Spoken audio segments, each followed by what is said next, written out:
My name's Nathan McKenzie.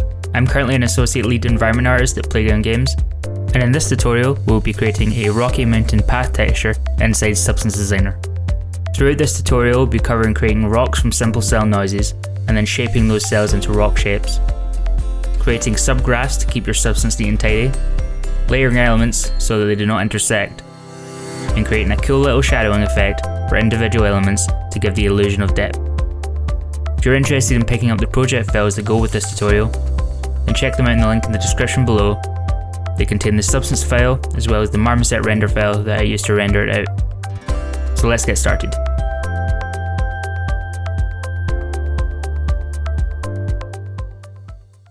So in this first part, what we're going to be doing is creating our rock shapes from our cell noises. To start off, what I usually do when creating a graph is I throw down a base material node and I put in 3 inputs: my normal map, my AO, and a levels node for my height. The levels node is just for neat and tidiness. I then set this to dielectric, change my roughness up to a higher value just for the time being, a little bit of grunge just to get some variation while I'm working, height range up to 1, just so that I'm passing through the entire height.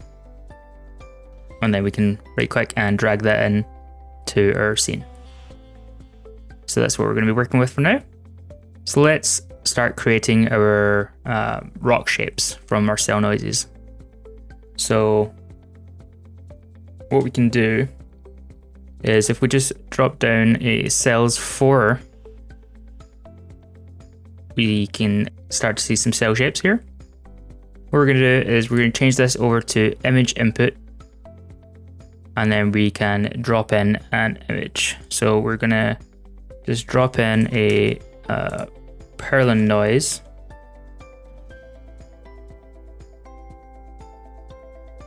And let's change the scale a little bit. Let's drop that down to 5, give us a sort of wider range there.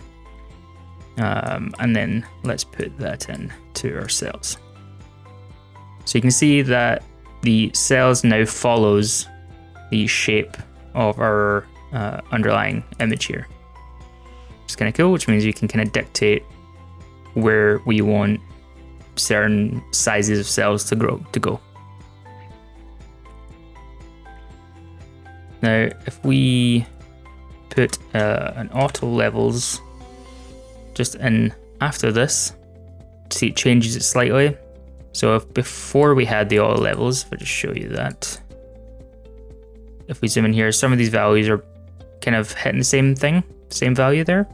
So just by putting that in, we can just make sure that we're using the full range and we can get more variance within the texture.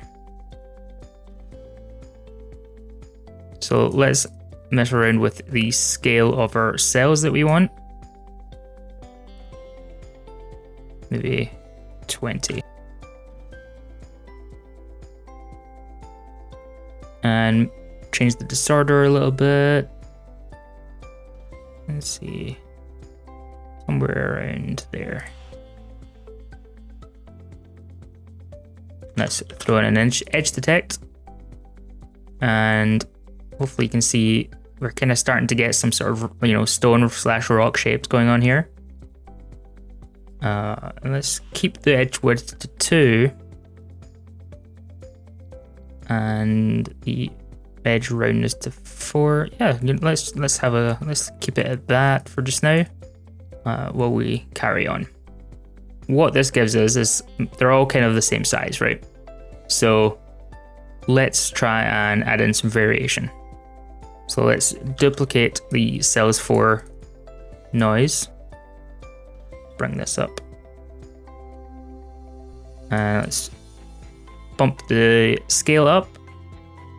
Change the disorder a little bit. Something like that. We now have smaller cells, so if I just duplicate this, and we go like that, and let's change the edge width down to 1 and the edge roundness something about 1.82 should work. Great. So now we're getting some different sizes of cells with some rounded edges. Cool. And then let's go one step further and bring this down. Just double it again to 60. So we now have loads of smaller ones. And edge detect. Really, I kind of want all of these edges filled in. I don't quite want as much black space as that. So let's bring that down 0.74. And maybe just bring this up a little bit to about 1.7. Cool, right. So we now have our 3 edge detects at varying scales. Before we go any further, what I'm going to do is I'm going to add in a bit of random variation into this pattern here. So I'm just going to blend in a white noise at a level of 0.32. So we can still see the underlying shape, but we get a lot of noise in there as well. And if I would just double click on this, and as soon as I plug that in, you'll see what happens. So we just get a little bit more variation and randomness, but we can still see the underlying pattern underneath. So you can see this darker patch here, and it's still coming through. And the same here. Cool. So we now have our 3 cells that we're going to use. Let's start blending these together.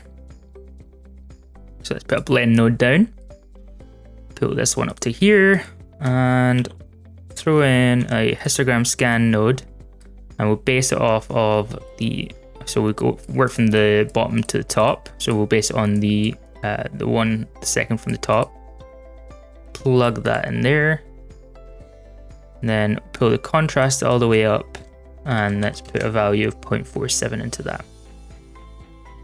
Now double click here, you can see that we're getting the sort of middle size one with our smaller size ones. And then let's repeat for this one up the top here. Throw in another histogram scan, base off the one at the top, and plug that into there. And let's change the position a little bit, so 0.37 will give us that.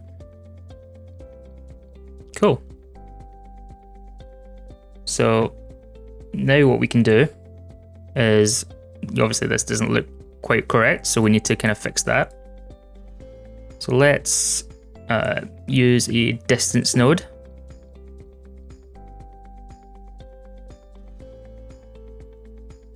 Plug that into there, plug that into there, and we'll use only source, and we'll bring that all the way up. Now, what's happened? It's all white. So let's fix that. So let's do flood fill, and that kind of will separate our shapes, and we can do flood fill to random grayscale to an auto levels. Make sure that we get in the full range. And we are, that's fine. Plug that in to our base down there. And now we can see we have all of this, but distanced up so that they all meet each other. Excellent. Cool, all right. And then let's do an edge detect on this one and see what we can do. So let's put this to 1.4 and then bring that down to 0.97 or 1.97. Cool, we'll stay with that value for just now. So now we can see we've got these kind of larger stones going into the middle stones and then going into these smaller stones. And let's plug these in to see what happens. And there we go, we can kind of see that pattern going on, but it's obviously flat because it's just white and black. It's just basically a mask. Excellent. Cool. So next what we're going to do is we can start defining some shape to these stones and start sort of sculpting away at the pattern. So let's just start to throw down some nodes here. So I'm going to put down a flood fill so that we can capture all the shapes that we have going on here. Great, that looks like that's worked. And we're going to do a flood fill to gradient. Angle 0, angle variation of 0.71. In fact, let's do a little bit higher. 0.87. A little bit higher. Great. I'm just going to bring this down here because once we finish with this, we're going to tuck it all the way into its own graph up here. So we don't actually technically need to plug it in at the moment. We're kind of just gonna base it off the 2D view for the time being. So let's put that into a blend. And I'm gonna plug that in here. Now you can see we've got all these kind of gradients at different angles, which is cool. So it means all our rocks are just going to be sloping in one direction. We don't kind of want that. So let's bring down some more of these. Let's bring 1, 3, and a 4th one. Let's go 5th. Just to have as much variation as we can.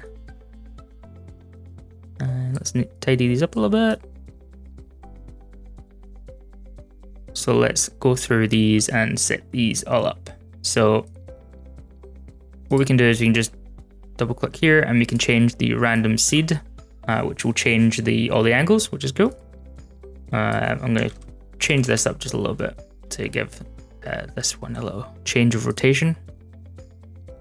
And then I'm going to change this one to random seed 2. This one to random seed, let's go up a bit higher, random seed 5. And the same with this one, let's go up to 7. Cool, 0.85 for our angle variation for this one. And this one can have an angle variation of 0.83, just to change it up just a touch. 0.71. For this one. So let's start blending all these together. So what we want to do is let's blend these. So min, darken here. So now we can see we've got sort of 2 angles going on our rocks here. So one up there and one down there. And let's plug in the rest. In the same fashion, blend mode to min, darken. That, and now we can see we've got 3 angles on some of our stones, and let's carry on going chain like that, and then into our final one, min, darken. Excellent. Now we have loads of different shapes here, different angles. It's looking very good. So let's add in a little bit of extra variation down here in the bottom. So let's do a flood fill to grayscale. There you are there. And we'll just take that and put into the same one. And let's bring this up a little bit. So we'll put that about 0.66. And let's take this blend node. Let's put a purling noise down. Just a simple noise will do. Bring the scale down, something like 9. Change the disorder a little bit, up to 0.2. Let's do a little bit of directional warp, just to change up our purling noise a little bit so it doesn't look too procedural. Put this up. In fact, let's just go way high. Yeah, something like that. See if we can change the angle a little bit. Cool. And now what we can do is we can actually just take one of these, bring that down, and overlay this. So we go from that to that. It just gives us some natural variation along the pattern that we wouldn't necessarily get by just min darkening a bunch of gradients down. And let's just plug this into this guy over here. Cool. Right, excellent. Let's see what we've got here. Let's do 2 more things to this entire kind of pattern here we've got going. Let's plug in a flood fill to bounding box.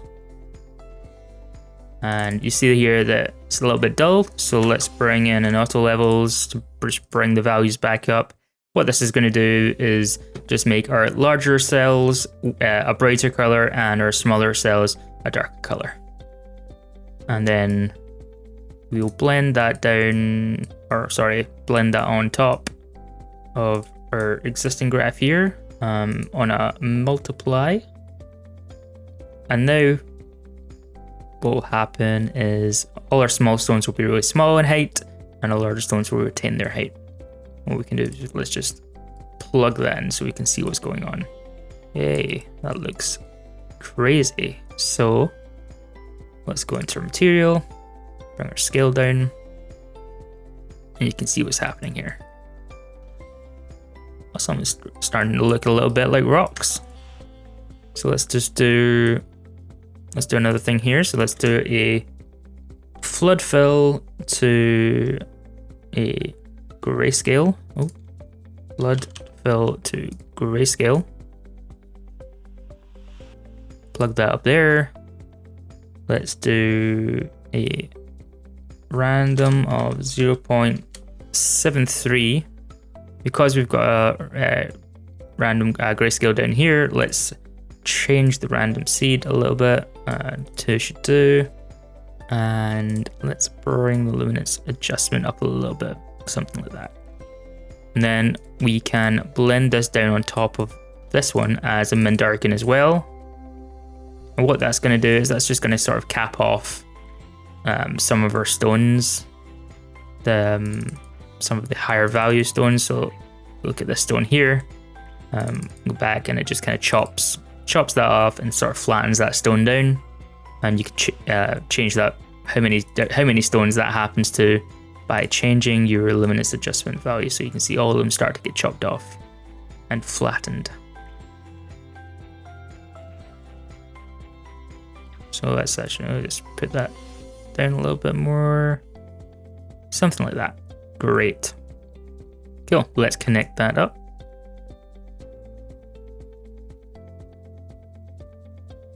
Turn that off. Turn that on. You can see some of these shapes are starting to get chopped off. We can expose this value a little bit later, and we can control that on the fly once we start seeing everything in action. Excellent. So the last thing I'm going to do is just to give a little bit more variation from using this, like sort of the same pattern, just like, you know, gradient to gradient to gradient to gradient.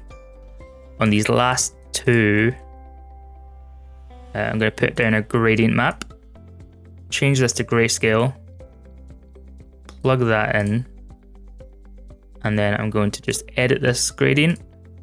I'm going to make this black, so black at both ends, and then a white value here. Let's just, in fact, let's just drag this down a little bit. Maybe something like that. Let's drag this value down a little bit and bring this up a little bit, so we can flatten some of those peaks out. How's that look? Oh, let's go with that for just now. And then I'm going to do the same again on here. grayscale, gradient editor, make both ends black, one in the white in the middle. Then we can bring this up here, around about here, and then flatten that out. Bring this black value up, like that, and then plug that in. And you can see that it's just sort of rounding some of these off, cutting some extra edges off, making them feel a bit more rock-like, and just to give it some more variation. At the very end, let's put auto levels. Make sure we're playing with full range, which you can see we weren't previously, and now we are. So let's just plug that in, and everything kind of jumps up. Excellent. So we bring this down here. We can see this is now, this isn't the sort of neatest way to build a graph. So what we're going to do is we're just going to kind of put these into its own graph. So we're going to select all the nodes from the flood fill to the auto levels, right click, and we create graph from selection, and it'll tell you the number of nodes you have selected there. So we just click that, and then we can call this something like rock sculptor, and then hit OK. And you see this, and it created a subgraph for us up here. So if I just double click this, you can see that it's placed all of those nodes into its own graph. So a couple of things we now need to do to make this work is we need to put in an input. Let's call this edge mask. So that's what we're putting in. Edge mask there, and then we need an output. And this is our sculpted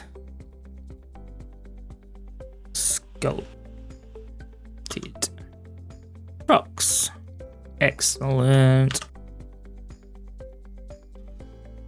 And now if we go back to our mountain path, so we just double click this again, and then we can actually just, in fact, let's just drag this guy back to this one. We can select these and delete them. Go back to here, we bring this back and double click so it loads, drag that in, and we're back to this stage. But if we just drag this newly created graph in here, you can see we have an input and an output, edge mask, sculpted rocks that we named. We plug this in, and then we can just take that, put it to the end, and now we're back to where we were. But our graph looks a lot neater, a lot neater and tidier than it did before. Cool. So let's just do one more thing to this before we move on. Now that we've actually got this placed, we can actually right click and open reference in context. So we have this, so now we can actually see our changes within this graph, whereas if you just double click this graph, you wouldn't have seen those changes. You wouldn't have seen our graph actually in situation here. One of the things I wanted to do was to parameterize this value basically of how much of this noise we're seeing in the graph. So we can click here and expose. Let's give it a new name of noise overlay. Let's double click the graph and we'll see it now here. So let's just drop that down, and it's only got an identifier, doesn't have a label because we gave it its own name. If you had chosen one of the names that it had available, then it would have done it for you, but we have to do it ourselves if we chose to do it manually. Cool. And then the other one I'm going to expose, I'm actually going to expose two more. So I'm going to expose this multiplier. So the one where we multiply the bounding box scale down onto our graph. So let's expose, choose a new name and call this scale scale mult for scale multiplier. Cool. Okay. Double click and we'll go in and give this a label so it's just kind of neater and tidier to read. And then our last one that we're going to do is this one for chopping down some of our stones into flatter stones, and we're going to change the luminance adjustment.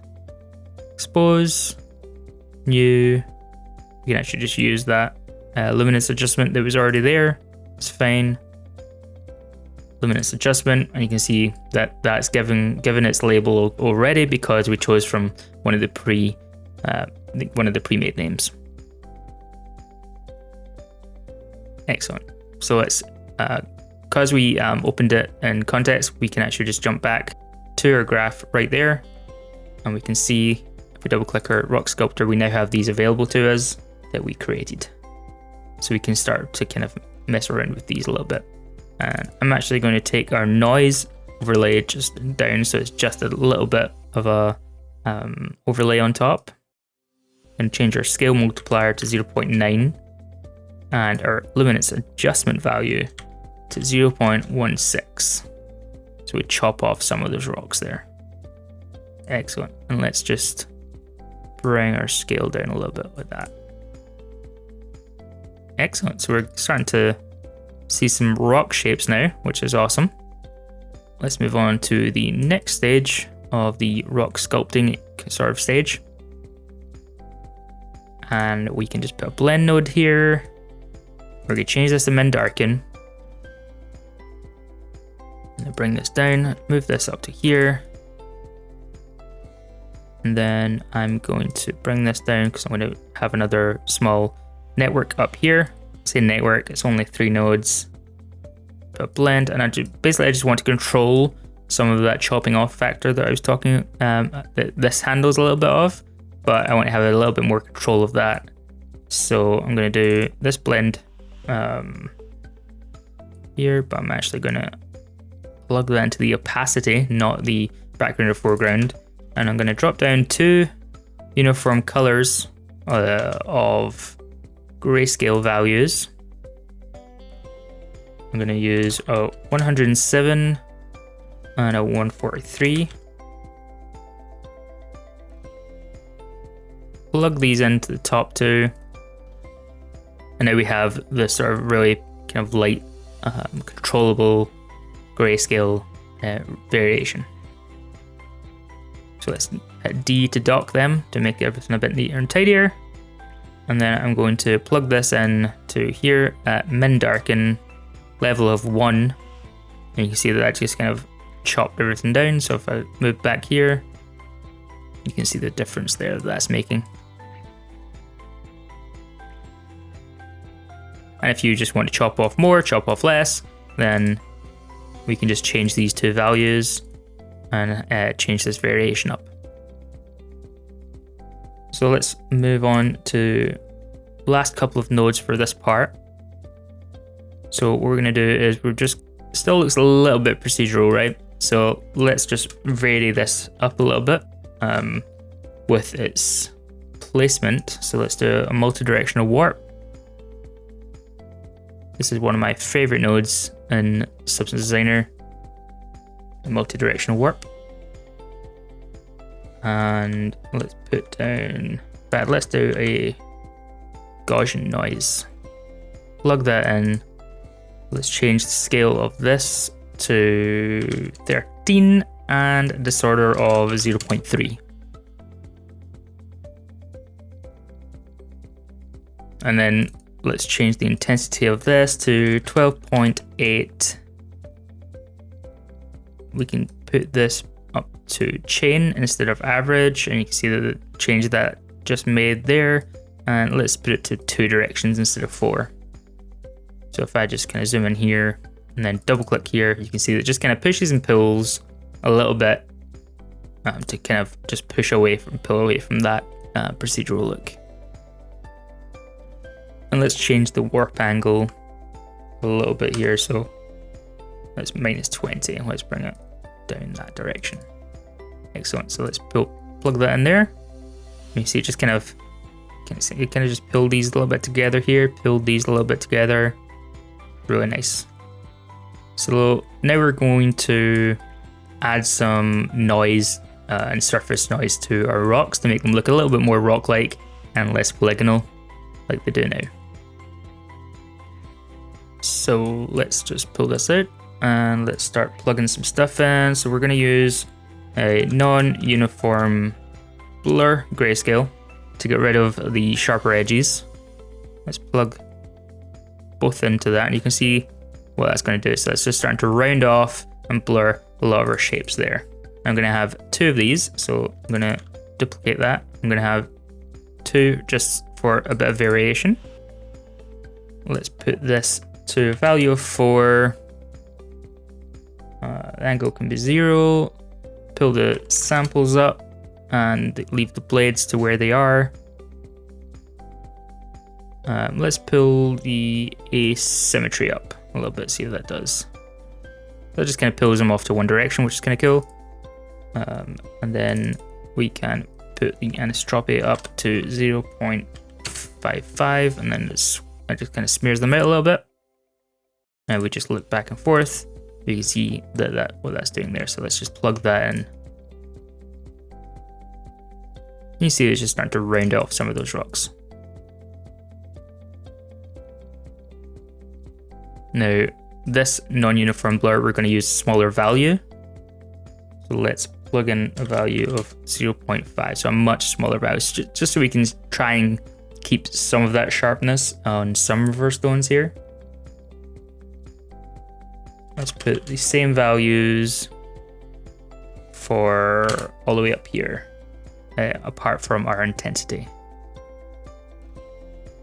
So blades 10, samples 10, sorry, blades 5. And let's pull that down here. And you can see that we can still keep some of that sharpness there. And let's blend these two together to get the variation that we wanted.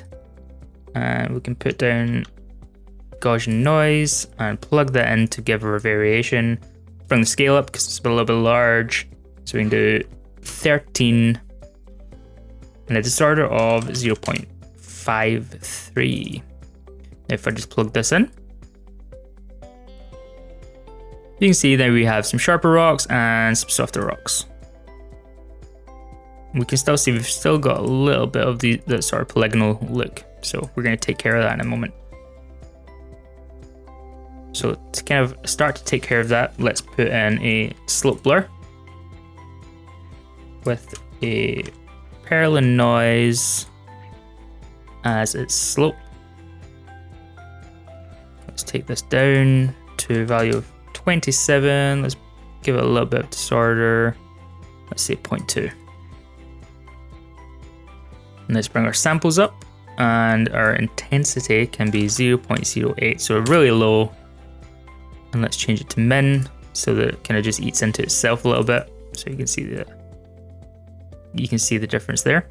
Let's plug that in.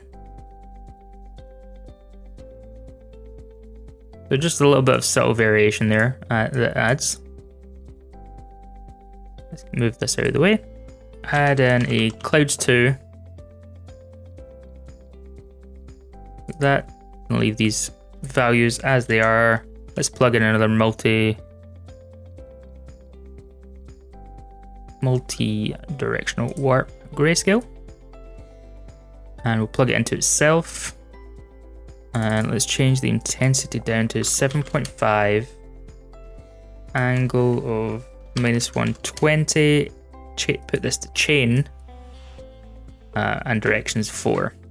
So we can see here is if we just go back and forth through our clouds, we get this really nice sort of pushing on itself effect, which can give you some really nice detail. And that's what we're going to use is some of our surface detail for these rocks. Let's blend this down on top in an overlay fashion. So overlay, and let's plug that in. Excellent. So now we can see we're starting to get some of that sort of rocky surface noise going on. and we're kind of starting to kind of get away from that polygonal look. So let's add in a mask into this, just so we don't see this surface noise everywhere. So I'm going to take this Gaussian noise, let's duplicate that, change the scale up to a little bit higher, just so we get some different kind of scale going on. Let's pull down this multi-directional warp and use it again. As I said, I love this node, I use it a lot. Let's up the intensity to 0.75 and keep the angle the way it is, keep the mode and the directions the way it is. So again, just kind of pushing and pulling on itself, give this cool effect. Let's put in a histogram scan so we can kind of bring some of those values out a little bit. So let's go up to 0.75 and we can sort of, so we do have pure white areas, so we do get some areas of the rocks that have 100% of the surface noise. You see that just kind of dropped that down just a touch, so it wasn't quite overpowering. It didn't come across as pure noise. So let's move this out of the way, and we're going to do a slope blur with a mode of min. Bring our samples up, and let's do a intensity of 0.3. And let's use this value here, and this should give us some, yeah, so it's gonna get chipping away at our rocks. Again, pull away from that sort of polygonal look that we still kind of have a little bit of. You can see this rock here kind of looks like quite polygonal. So we'll just kind of go with that, and let's pull that in. Nice. We don't want that everywhere, all right? So let's drop another one in, and let's bring the intensity down to really a low value of 0.05, then blend them together. And then we're going to create a mask to kind of say where we want those two values to be. So let's grab another Gaussian noise, just keeping it simple with our noises. Don't need to get overly complex with these kind of things, because we can just use like a directional warp here to kind of just vary up. Intensity of 3, and let's do minus 44 for our direction. We get this sort of angular look. Histogram scan. That can help us select how much of this we kind of want to see here. So let's put it 2.5, so we get the original value coming in, but let's up the contrast of that to 0.5, and then plug that in. So let's change the scale of that, so it's a little large. 0.6 for the disorder. Excellent. I think the directional warp is a little bit much. There, oh, actually, that could be okay.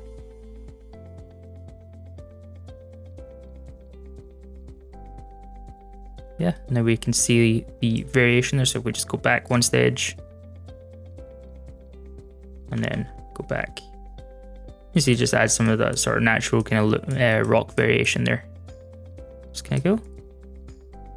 And then just for the last little bit of surface noise, let's put down a moisture noise, scale of 2, disorder 0.7.